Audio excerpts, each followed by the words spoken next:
Hi everyone, welcome. So today we are going to be just going over some immigration news and updates. And if you are joining me live, just make sure that you are putting your questions in the comments as always. I do respond to those. And if you are watching this on the replay and you have questions, also put them in the comments. I do go back and respond to those. I see I already have questions, so I will get to that. Feel free to say hi, tell me where you're watching from. I see Prince is here from Accra, Ghana. Welcome. Barhane is here. Hi, how are you? So feel free to say hi. And as always, if you have questions, put them in the comments, and I will be going over some new updates on the parole in place when we can potentially see that going back into effect or having at least a decision on it. Hi, Harry. Welcome. Barhane in Atlanta. Welcome. Thanks for joining me. We're also going to be talking about TPS for people from Lebanon because that is new. So there's TPS and DED, deferred enforcement for people from Lebanon. So those are the two big things that we're going to cover today. Like I said, questions, put them in the comments. So let's start with the parole in place because this is kind of the thing on everyone's mind. And if you have started the process and you're just not sure if you should file or not, hopefully having the information will help you because again, we are in a state of limbo right now. So hopefully this will help you kind of figure out where you are, what you need to be doing. So parole in place was went into effect August 19th, and then it was paused, and it continues to be paused, right? And by paused, I mean USCIS cannot approve these cases right now. They can accept applications, so you can file for parole in place based on your U.S. citizen spouse and you being in the U.S. for at least 10 years, right? So if you meet those requirements, you can file for parole in place. USCIS can basically do everything on your application other than approve the application. They can deny the application if you do not qualify, but they are not allowed to approve it if you do qualify. So that is where we're at right now. So once that lawsuit happened, the case was paused, and then a second lawsuit is currently underway. So right now there's two separate lawsuits. The first one is Texas and 15 other states asking the court to stop USCIS from even having the program at all. The second lawsuit is from people that would benefit from this, asking the Fifth Circuit Court to allow them to be defendants or plaintiffs to be a party to that case with Texas, right? They want to be heard. They want to be a party to the case, which in my opinion, they should be a party to the case because if you are a US citizen, you have a spouse that meets the requirements, you want to file for this, your opinion, your experience should be heard by the court, right? Not just the Attorney General of these 16 states and the US government, but the individuals as well should be heard. So that is the second case. The Texas court cannot move forward with the actual decision of whether to let parole in place continue until the Fifth Circuit Court says yes or no on where that goes, right? The Fifth Circuit Court needs to say yes or no on whether these parties can join the Texas lawsuit. So that's the current state. We are hoping, right? We are hoping that November 8th, we should have some form of decision unless it is pushed out again. So basically there are summary judgments going on right now. So what that means is both sides have filed briefs with the court, right, stating their side of the case, why they should win the case and the case shouldn't even go to trial. Right, that's what they have filed right now, and decisions on those, right, we're hoping will be by November 8th. The court can choose to grant one side's summary judgment or deny both summary judgments in order to the case to go to trial. If the case goes to trial, then it is up to the judge to make the decision, right? Both sides will get to present witnesses, present their evidence, and then the judge will make the decision on whether to allow it to go on. Now, if the judge decides not to approve either summary judgments, right, to deny both summary judgment petitions, the judge will then need to decide on November 8th whether to lift the pause, meaning allow USCIS to move forward with the case while they are, having a trial and all of that, or if the judge is going to extend the pause. So on November 8th, we will know if it's going to be extended or what decision happens there.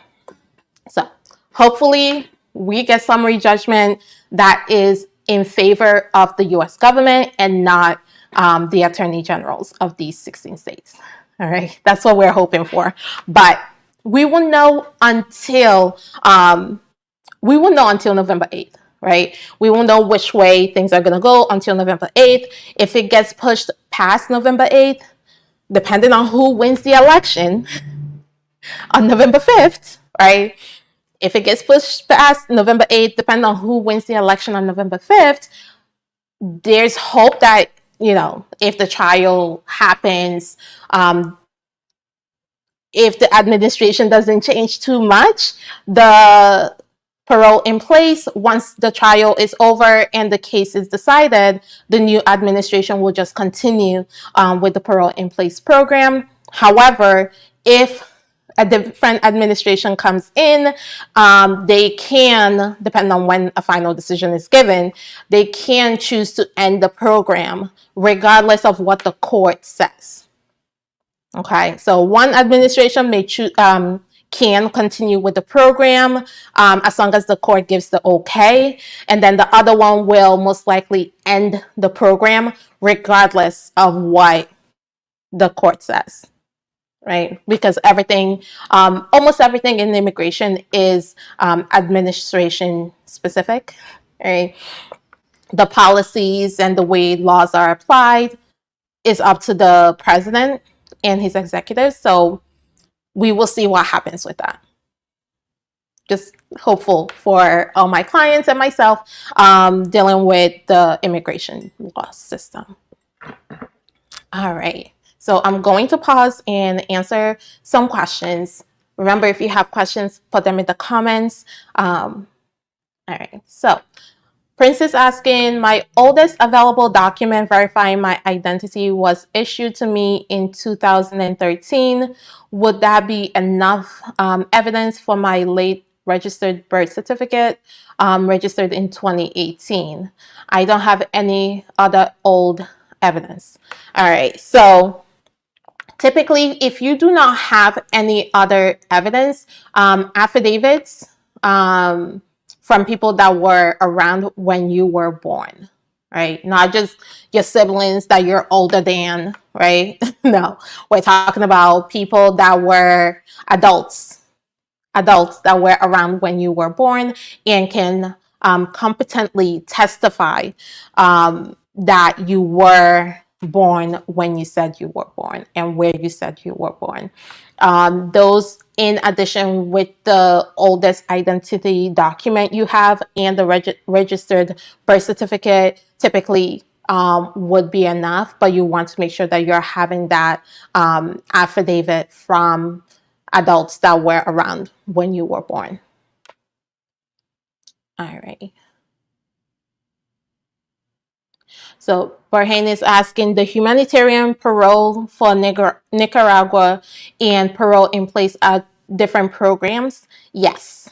Those two are completely different programs. The humanitarian parole is for people outside of the US with a US sponsor for them to be able to get parole into the US, right? The parole in place is for people already in the US that are married to a US citizen and have been in the US for over 10 years. Those people are able to apply for this parole in place. Once the pause is over and USCIS is able to approve them, once that is approved, now they have parole in the US and they're able to adjust their status in the US through their US citizen spouse. So that's really the goal of the Parole in Place program. The humanitarian parole is more about helping someone outside of the US come into the US with parole, and having a US supporter for them. All right. Last question I see here. Remember, put your questions in the comment. I will pause and respond to those. From Hebert from Houston, Texas. Hi, I actually have family out in Texas. Hi there. If someone lost their citizenship certificate in a hurricane and didn't have copies, how can they obtain it from USCIS? But they have a valuable, I'm guessing maybe viable US passport. Okay, so easy enough, right? There is a form you need to fill out to get a replacement of your citizenship certificate.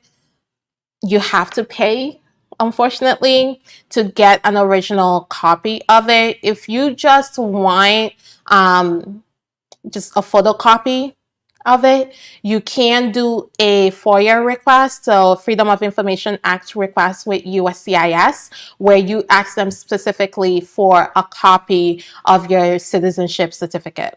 But if you want that original copy, you need to file, I believe it's an N-565. Don't quote me on that, but there is a specific form. It starts with the letter N and a 5. I just can't remember the rest of it, but you need to file that in order to get a replacement. Okay. Sorry that you lost things in the hurricane, but that is the best. Those are the two options you have: get a copy or get an original from USCIS.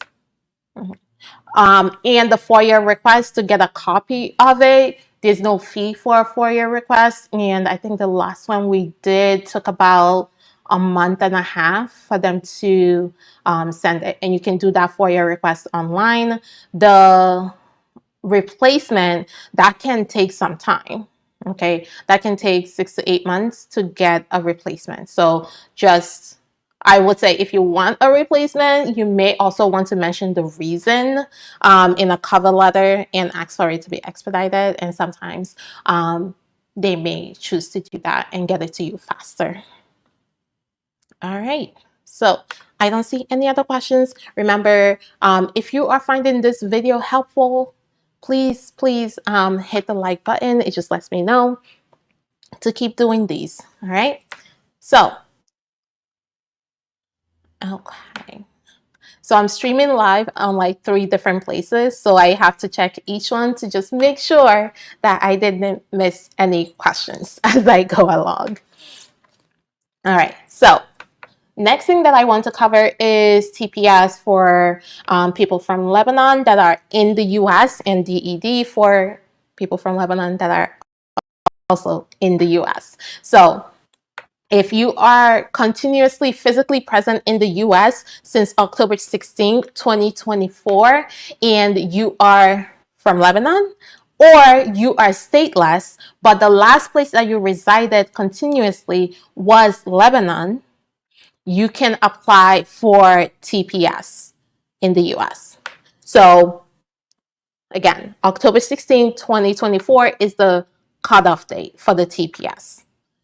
If I encourage everyone to do the TPS, you can do the DED, which is the deferred enforcement. But the only thing deferred enforcement really gets you is a work permit for the period that it's approved for. Okay. But TPS gives you a temporary status, right? It's a temporary protected status. With TPS, you can also apply for advanced parole document if you want to visit family outside of the US, right? But with DED, all you're getting is that work permit. All right. So if you do want to apply for DED, or you don't qualify for TPS, but you may qualify for DED, because they have two separate requirements and cutoffs. So for DED, you want to make sure that you are physically in the US as of July 26, 2024. So they have the TPS and the DED have two separate cutoff dates. So you want to keep that in mind. The DED is July 26th, while the TPS is October 16th. It's just because of when they were announced, right? Different timelines. And then if you apply for a work permit under the DED, it's only going to be valid until January 25th, 2026. Those are usually 18-month periods, like a year and a half is what DED is typically approved for. And then whoever is the president at the time when it expires can choose to extend it or not. So again, the presidency has a lot of power when it comes to US immigration. Okay. This is one of the few areas of law areas that you have to deal with the government where the presidency matters a lot, and the policies that the president wants as far as immigration is concerned matters, because they will use that to make decisions as far as who can get what, who can apply for TPS DED, and they can choose to end current programs as well. So yeah, again, if you're a US citizen and you have not voted, if you're a US citizen that is interested in immigration, that cares about immigrants, being able to file for families, being able to seek asylum in the US, I just encourage you to look at both sides immigration policies, because it is wild on one side of the equation. So that is always I always encourage people, if you're a citizen, make sure you vote. If you are not a citizen yet, but you qualify for citizenship, please, I have a video on my channel on the benefits of applying for citizenship. So please watch that and then go and apply for citizenship so you can register to vote and be able to vote in a presidential state or local election. All right. So that is my election spiel. Again, elections are on the 5th, November 5th. I will not be doing a live next week just because I need like a week to take in whatever happens and be able to come back and talk about what the next things are that could happen in the immigration world. So, all right. So I see additional questions. Oh, okay. 1 second. Okay. If I have the affidavit, so Prince is doing a follow-up question. If I have the affidavit and my oldest available document, will I still be refused the visa at the interview because of the late registered birth certificate? It's up to the officer, right? When it comes to the embassy, when it comes to interviews for visas, it's really up to the officer what they're willing to accept, if they feel that it's enough. Can they deny you because of it? They can, but you want to make sure that you have enough documentation to back up your identity, right? So one affidavit from like a distant family member is probably not going to do it, right? So you want to make sure that you have good enough affidavits ready to go for that, right? Can you find your biometrics appointment date online, or do you have to wait on the mail? So it depends. If you created a USCIS online account and you connected your case to your online account, the the notice, the biometrics notice may actually already be on there. So you can click on the notices tab and it'll show you the notices. You click on it, you can see that. Trying to think if there's other options would be calling USCIS and requesting for them to give you the information. Now, getting someone on the phone may take some time, but if you are able to get someone on the phone, they may be able to see when you are scheduled for and where, and be able to tell you that information. Sometimes they're not able to see what's inside the notice, but typically biometrics notices, they're able to see those. So you may want to call. If neither of those two options are available to you, then you need to wait for the mail to come in.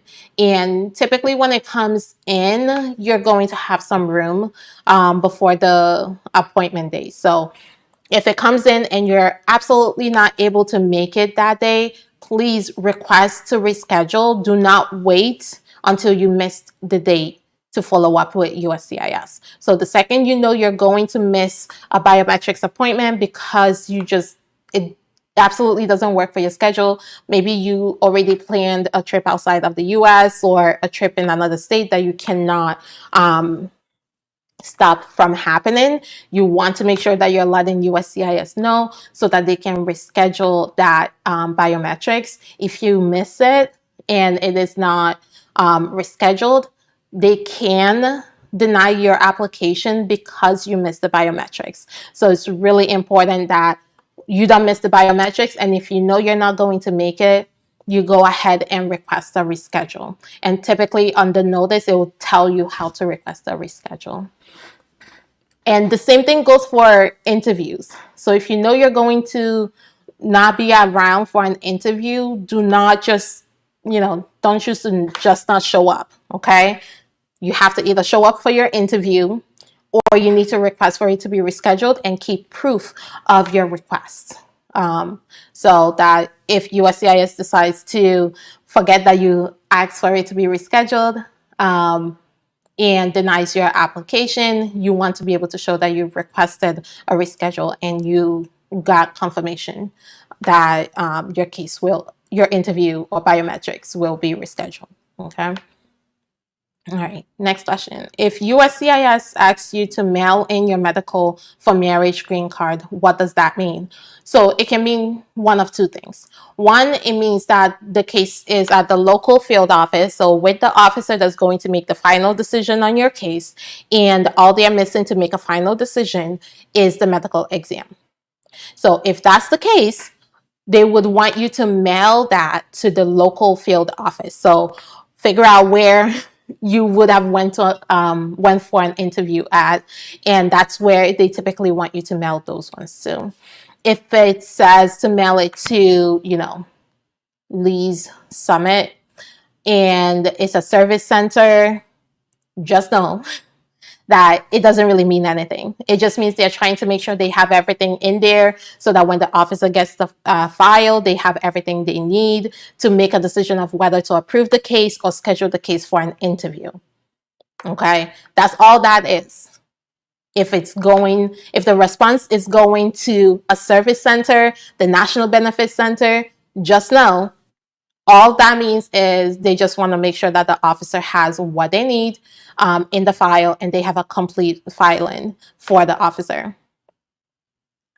If it's going to a local field office, it typically means that the officer already received your file. They're ready to make a decision, and all they're missing is that. So you want to make sure that you are giving them what they need. So do the medical, send it as soon as possible. Do not miss the deadline, because again, missing the deadline for a request for evidence, even for a medical exam, can lead to your case being denied. Really important, okay? Really, really important that you don't miss those. All right, so I do not see any other questions. Feel free to put them in the comments, okay? So the biggest news, I guess, for this month is that we are on Parole in Place Watch, November 8th. So I will be following up with you all once that happens.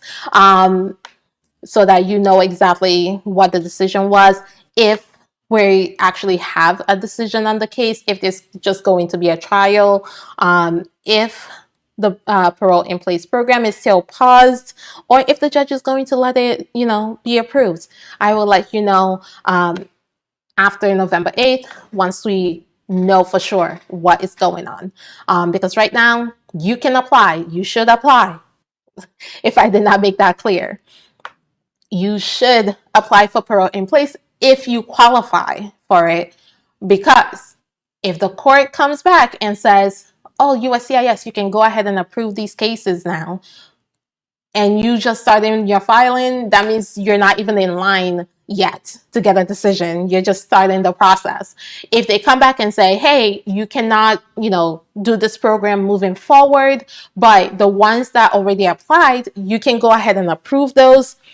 And if you haven't applied, then you are not able to benefit from that decision. So just make sure if you qualify and you weigh the risk, you go ahead and apply so that you can at least be in line in case the decision is you can approve cases that are not already filed, but you can approve the ones that are filed. You want to be in the bucket for the people that already filed.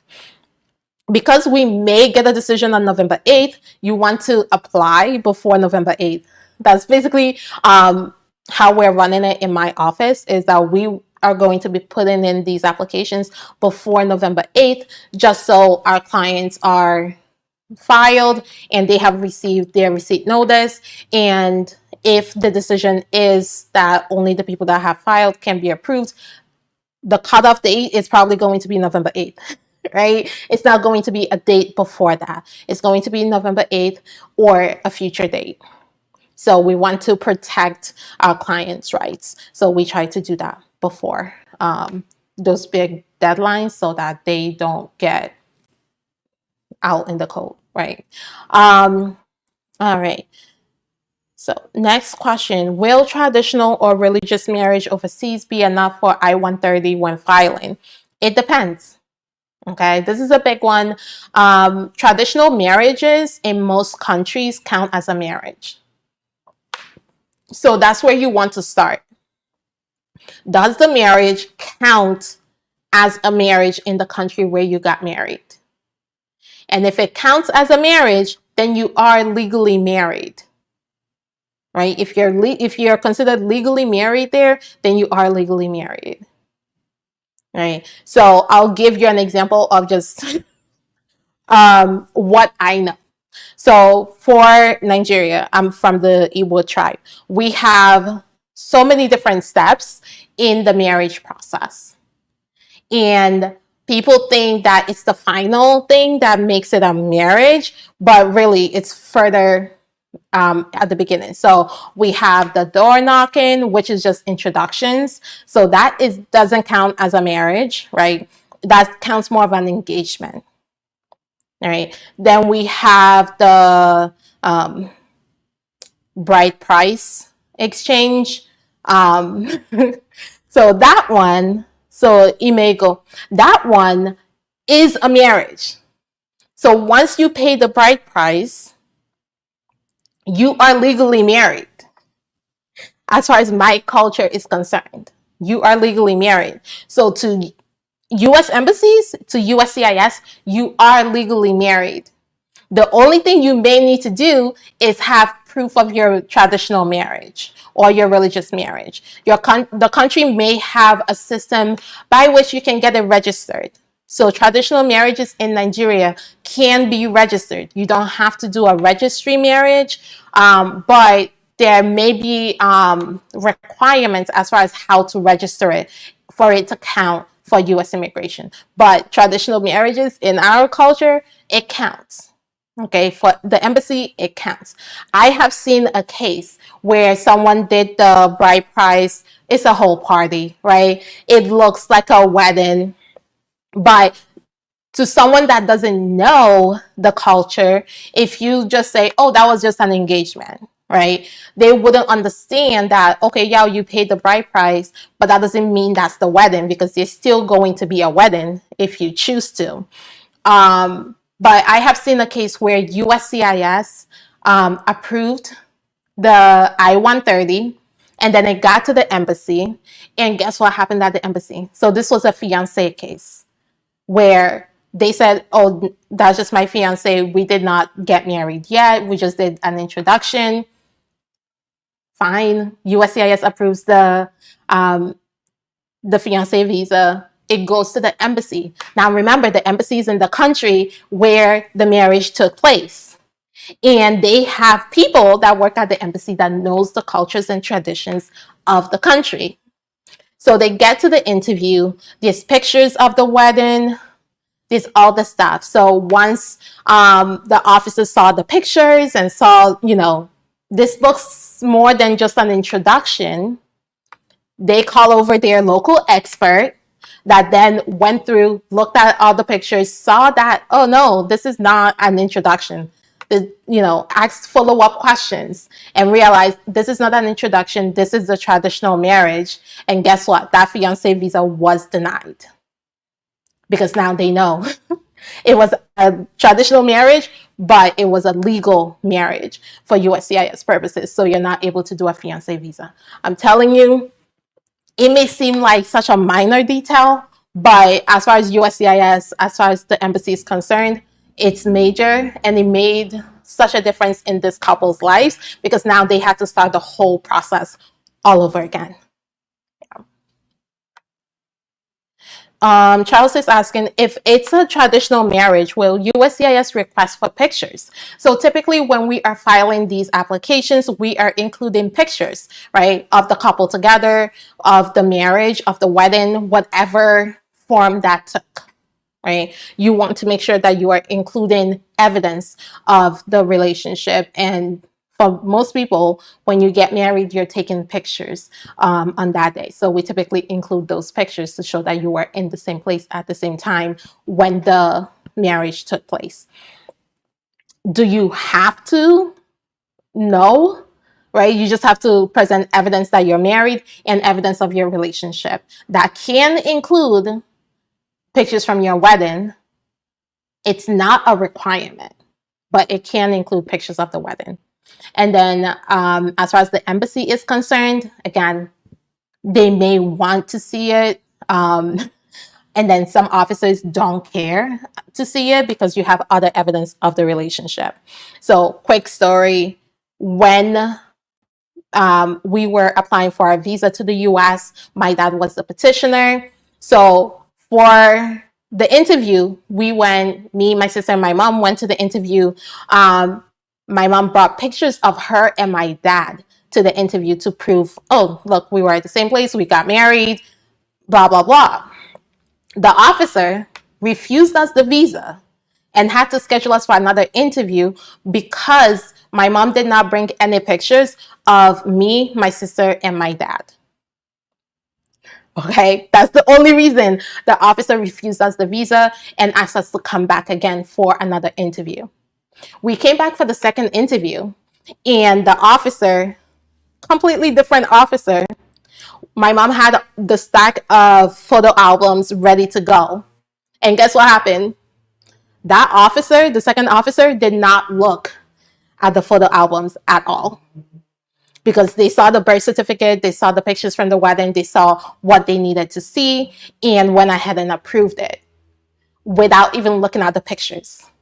So it just depends on the officer, but you want to give yourself the best possible outcome.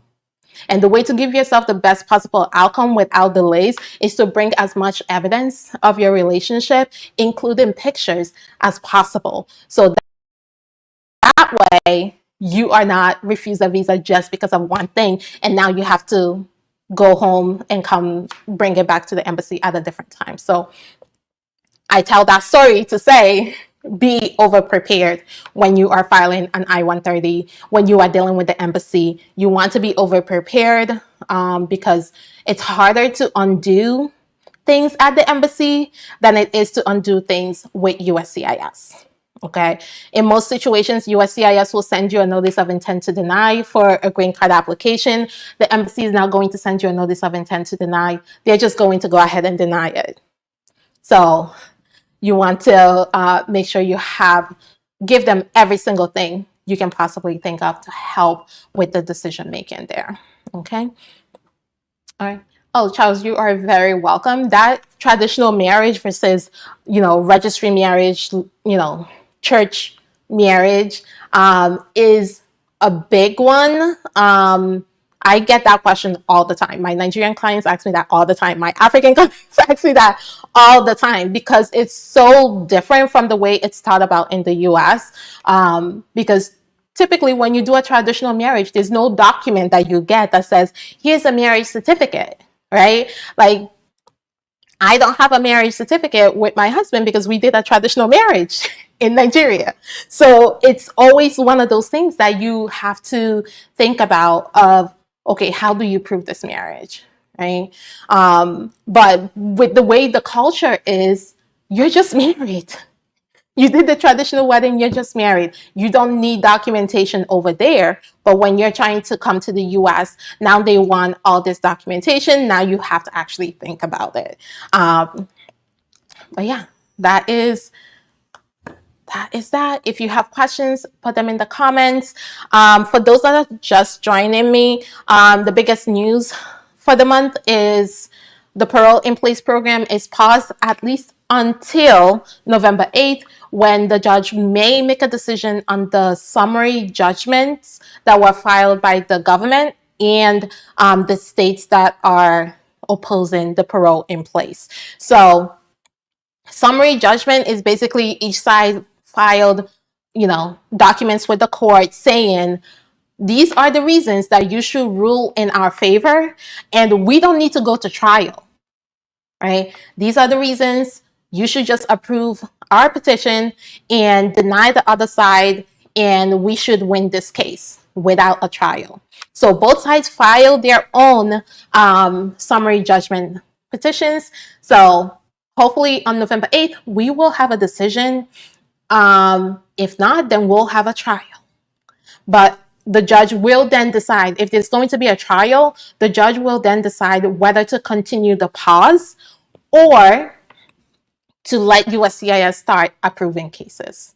Either way, you need to make sure that if you want to get your applications in, get it in before November 8th, so that if the judge decides to partially approve the government's summary judgment and partially approve the state's summary judgment, and by that I mean if they choose to let USCIS approve cases they already received, but not let them take on new cases, you want to make sure your application is in before they make that decision so that you will be covered by it. Because once they make that decision, you're not able to now file and you're going to be out of luck. Of course, we're hoping that they approve the government's summary judgment so that we can get back to peacefully applying for parole in place, and the government can go back to approving parole in place. They were able to approve a couple before the stay went into place. So we want to kind of go back to when they were able to approve those. And then if you are from Lebanon, or if you are stateless and the last country you lived in continuously was Lebanon, you can apply for TPS if you have been in the US since October 16, 2024. And you can apply for DED, which gets you a work permit if you have been in the US since July 26, 2024. I typically suggest that you apply for both. Okay, but if you have to choose one, please choose TPS. So TPS gives you temporary protected status. You can apply for a work permit through TPS, and you can apply for advanced parole, a travel permit with TPS. With DED, all you get is the work permit. Okay, DED is just deferred enforcement. It just means that for the 18 months that it's in play, the US government will not deport you unless you meet certain very strict requirements. Then they can go ahead and try to deport you. But if you are just living in the US, you're not getting into any trouble. With DED, they're basically saying for the next 18 months till January 25th, 2026, they are not deporting people from Lebanon unless they meet those strict security requirements. But TPS gives you a little more room. So you want to, if you're going to choose between the two, choose TPS. Okay, choose TPS. All right, so awesome. Next question. I have 4 names on my passport and birth certificate, but USCIS only chose 3 of my names on the receipt notice I received. Will be an issue at the embassy. So no, as long as like your surname is correct, every information is correct, and you presented documentation of your identity with USCIS. No. So USCIS, when it gets to the National Visa Center, if it only has 3 names there, it gives you the opportunity to add additional names. So when you're filling out the DS-260, you need to fill it out based on what's on your passport, not what USCIS had on the receipt notice. So make sure you're clear on that. Okay, so you have to write it based on your passport because everything needs to match.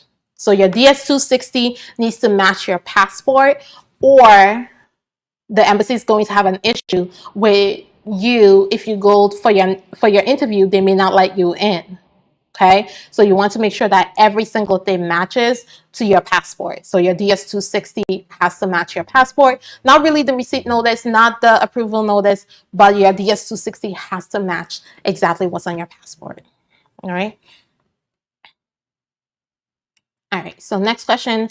I claim to have authorization to work on my I-9 form, although I did not have one. Will I have a problem with my green card application? I'm married to a U.S. citizen. Okay, Harvey. Hi from Columbus. So it depends, okay? You need to, if you can get a copy of your I-9 and make sure it does not say U.S. citizen, that's when you'll have a problem. So if your I-9 form, I know you say you said that you have authorization to work, but just make sure it does not say U.S. citizen, because that's the only thing that cannot be waived, right? So if you claim to be a U.S. citizen on an I-9, that is a false claim of citizenship to get a benefit. And that means you will not be able to get a green card, even through your U.S. citizen spouse. So that's what you really need. It's not whether you said that you have authorization to work. That's not really what I look at when it comes to I-9s is, did you say you have authorization to work because you have a green card or you have a work permit, or is it that you have authorization to work because you are a U.S. citizen? So those are different things. If it says U.S. citizen, then that is a huge problem, and you want to basically try to withdraw that I-9, right? Try to take it back, right?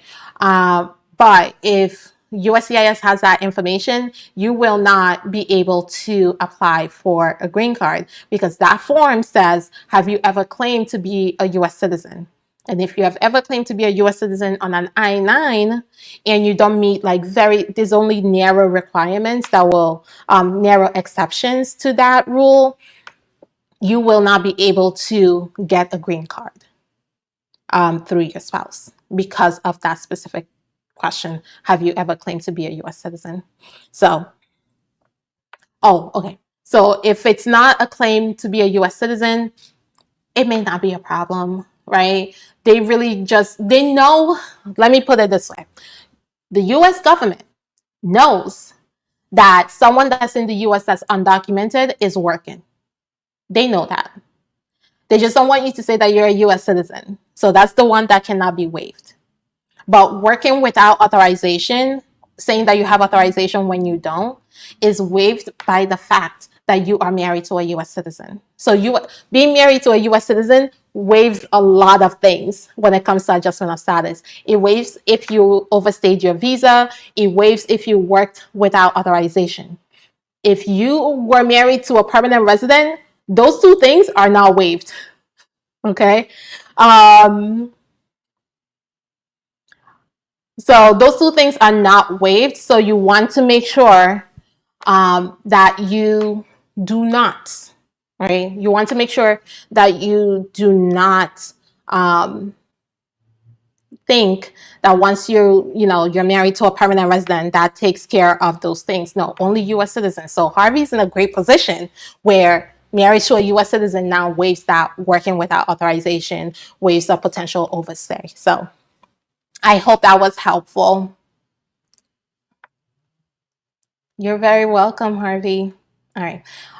Next question. Could one use green card to file for N600K for a child? No, you must be a US citizen to do an N600K. So an N600K is like a certificate of citizenship for a child that is physically residing outside of the US. Okay. If the child is physically residing outside of the US and you meet the requirements for an N600K, then they are able to get citizenship through that process without ever needing to get a green card first. However, you must be a US citizen. So one of the requirements for the N600 is that you are a US citizen. Permanent residents cannot do that. So you must be a citizen first to meet those requirements. Next one. When filling out the educational history in the DS-260, does it require filling out every high school I've ever attended? Yes. So, yes. So the only thing that it doesn't require you is like elementary school, but every secondary school, so high school, university, technical school that you have ever attended, yes. Yes. You must include them. If you got a degree, you need to say what type of degree. If you went to university and you have a specific type of degree, if you studied a specific thing, you need to make sure you list that. So yes, you must list every single educational institution that you have been, starting with secondary school, so high school and above. So yeah. DS-260 is way more detailed than the I-485. So if you are in the US applying for a green card, you would not need to list any of that. But because you're outside of the US and the State Department wants all of that information, now you have to list it. So there's a lot of things on the DS-260 that if you're looking at the green card application for people in the US, it's completely different. Right. So DS-260 wants your address since you were 16 years old. In the US, they just want your address for the past 5 years. So when we're doing the DS-260 for clients, we have to really be detailed. And they want like the month and year that you attended the schools or you lived at a specific location. And that can be hard for clients to remember those things. Like we've had clients that have moved around a lot, and clients that have stayed in the same place forever. And we have to list all of those. We've had clients that are like under 16 and ones that are like in their 80s. So when it comes to the DS-260, it asks for so much detail that it can get overwhelming. And we try to make it as easy as possible for our clients to get through the DS-260 process. So we take it like one section at a time so that they don't get overwhelmed with the whole address history, employment history, school history, all of that stuff. So we try to make it less stressful for them. But yes, you need all of that information. All right. So friends, you're welcome. If there's any other questions, please put them in the comments. If I don't see any, thank you all so much for joining me. I always say that like this news updates are going to be quick, and then we get into conversations, we get into your questions, and I absolutely thank you for joining me. Thank you for asking questions. Some of these questions are things that people want to know, and sometimes they're afraid to ask. And just having you all here asking your questions is going to help someone else, right? Someone else has these same questions. They just don't know how to ask it, or they're not sure if they should be asking it or not. So it is such a great thing that you all are here and asking questions. If you are in a place where you are working on your green card, you're working on your citizenship, and you want someone in your corner to help you with the process, please feel free to reach out. You can schedule a strategy session with me by going to my website, lilylegal.com, and clicking on contact us, where you can pick a date and time that works best for you for us to talk. Or you can go to my website, or you can call my office at 508-443-1788. Those are the best ways to reach me. Hi, Deidre. Hi. I know you're just joining me. Good morning. But yeah, if you have questions, don't forget, you can always put it in the comments, and I do go back and respond to those. And we typically do a weekly Q&A, a monthly Q&A. I did 2 last month just because there were so many questions that I received. But we do a monthly Q&A, so make sure you ask questions. And then if you want that deeper individual attention to your case, you can always schedule a strategy session with me. So thank you all so much for joining me, and I will see you next time.